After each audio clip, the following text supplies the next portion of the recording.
এটা আমাদের IoT base smart bike locker and automatic indicator. তো এটা আমাদের যে ফিচারগুলো রয়েছে, তো ফিচারের মধ্যে প্রথমে যেটা রয়েছে এটা হচ্ছে অটোমেটিক ইন্ডিকেটর হিসেবে কাজ করবে, অর্থাৎ আমরা যদি এটাকে টার্ন লেফট করি তাহলে হচ্ছে লেফটের যে ইন্ডিকেটর সেটা হচ্ছে জ্বলবে, এবং যদি টার্ন রাইট করি তাহলে হচ্ছে রাইটের যে ইন্ডিকেটর সেটা জ্বলবে। এবং এখানে আমরা হচ্ছে machine to machine architecture use করে এটা করেছি। এবং এখানে আমরা আরেকটা ফিচার্স অ্যাড করেছি, এখানে আমরা ভয়েস কমান্ড অ্যাড করেছি। এখানে যদি আমরা টার্ন রাইট বলি তাহলে হচ্ছে এটা টার্ন রাইটের ইন্ডিকেটরটা অন করে দেবে, এবং টার্ন লেফট যদি আমরা কমান্ড দিই তাহলে টার্ন লেফটের ইন্ডিকেটরটা অন করে দেবে।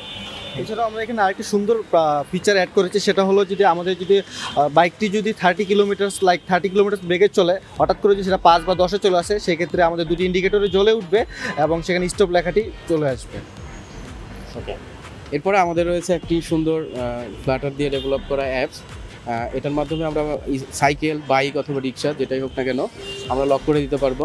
ওই লক অবস্থার যে ডেটাটা থাকবে, যদি আমরা টাচ করি তাহলে আমার মোবাইলের সাথে সাথে নোটিফিকেশন চলে আসবে এবং ওই লোকেশনটা আমরা ট্রেস করতে পারবো। এবং এটার মাধ্যমে আমরা ইঞ্জিনটাকে টোটালি ডিসকানেক্ট করে দিতে পারবো, কোনোভাবে আর ইঞ্জিনটাকে সচল করা সম্ভব হবে না।